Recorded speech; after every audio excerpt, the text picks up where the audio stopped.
We often use the term mystery to speak of a reality that we don't fully understand. And so we speak of the mysteries of our faith, of the Trinity, of the Incarnation. How can God become a human being? Jesus, both God and man, fully human, fully divine. The death and resurrection of Jesus, the mystery of our faith, the mystery of the cross. We also speak of the mysteries of life, of our very existence itself, our purpose, our destiny, the mystery of the human body that so wonderfully each organ coordinates together, the mystery also of innocent suffering and so many other realities of our life. And very often, sometimes we use this term mystery as an escape. We don't want to explain something, so we say it's a mystery, leave it at that. But mystery is primarily a divine reality into which we have an insight because it has been revealed. And then the second part, we don't fully understand. But we do have something, we have some insight, some knowledge, some experience of this divine reality because it has been revealed. God is mystery. We can also speak of persons as mystery, and we use that. I can't understand this person, the way he behaves. Why does he do this? So moody, he's a mystery. But maybe if we just listen to that person, and that person shares something about himself or herself, then we begin to understand this mystery a little better. And we say, okay, now we know why he may be doing this. God reveals himself. He reveals the mystery, and we are invited to stand in awe, to behold, and to be part of this great mystery. You, in a very special way, as members of the Society of the Divine Word, stand in awe before this great mystery of the Trinity, something very dear to Arnold Jansen. And as the Gospel passage from John told us, in the beginning was the Word, and the Word was with God. From all eternity, the Divine Trinity. And then that mystery of the Incarnation, once again very dear to you. May you stand in awe before this mystery.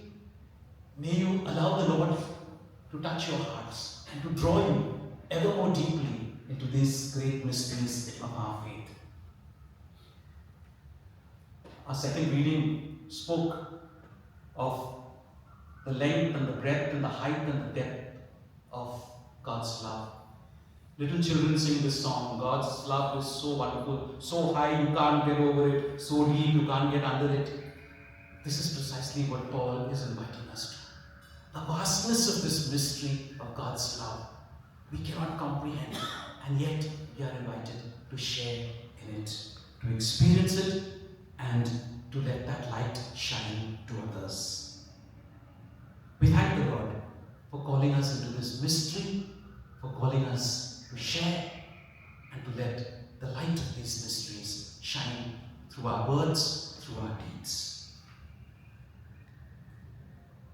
Second point that I wanted to share with you, I was a little hesitant. I was wondering whether I should say this. And then yesterday at the NBSC program, I was given a little image of the Sacred Heart, and very well decorated, and presented that. And I said, I must therefore speak this.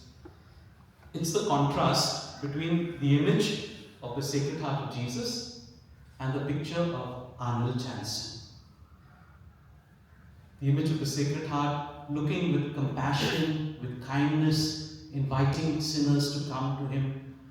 Arnold Jansen's picture that I have seen, very stern, penetrating eyes, looking very serious. Almost if you look at that picture, I felt that he's saying to me, what are you doing standing here? Go into mission. And yet, I do believe that this is part of the mystery of Christ. Arnold Jansen, that image that we have of him, that impressed me, was so focused, resolutely deciding this is what I have to do, single-minded in his purpose. The Lord has called me to this, and I will follow. The Spirit will guide me. And this is what we see also of Jesus. The Gospel of Luke tells us that he had set his face towards Jerusalem. And from chapter 9 in Luke till chapter 18, he's walking towards Jerusalem, and nothing else will distract him. All along he's proclaiming the good news, but he's moving towards Jerusalem, resolutely, with this purpose in mind. And so I do believe Arnold Jansen embodies this resoluteness of Jesus, this purpose to go forth and carry out the mission entrusted to him. May we seek to bring to others the compassion of Jesus, as Arnold Jansen did, the kindness, the invitation to experience his mercy, and at the same time, may we also be focused and dedicated as Arnold Jansen was. May that image constantly inspire you. Thirdly, the realities that we have to face may often be challenging.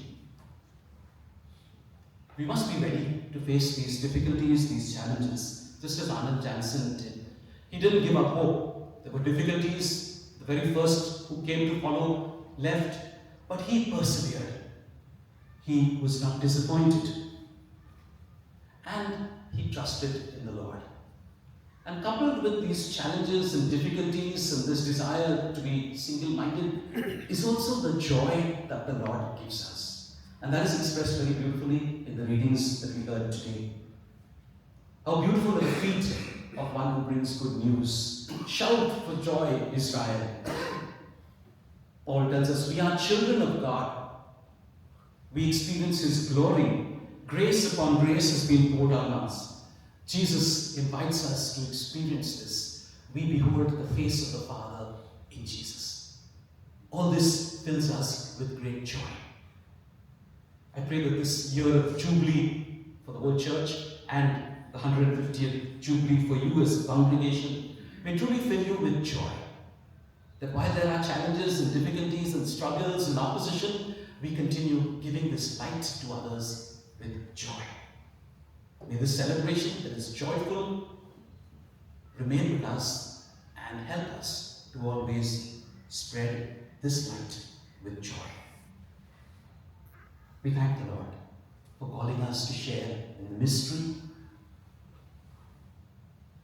We thank the Lord for Arnold Jansen's resoluteness and perseverance.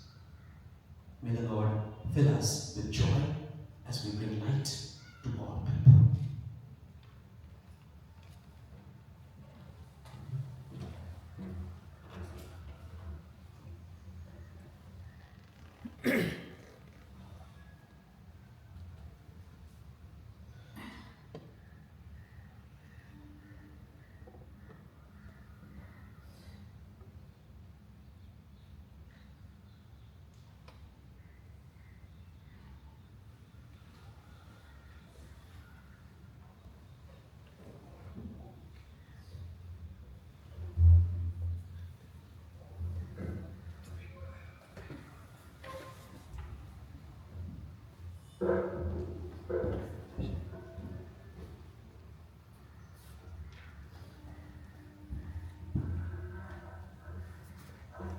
Let us now stand as we profess our faith in God. The Apostles' Creed. I believe in God, the Father Almighty, Creator of heaven and earth, and in Jesus Christ, His only Son, our Lord, who was conceived by the Holy Spirit, born of the Virgin Mary, suffered under Pontius Pilate, was crucified, died, and was buried. He descended into hell. On the third day He rose again from the dead. He ascended into heaven, and is seated at the right hand of God the Father Almighty.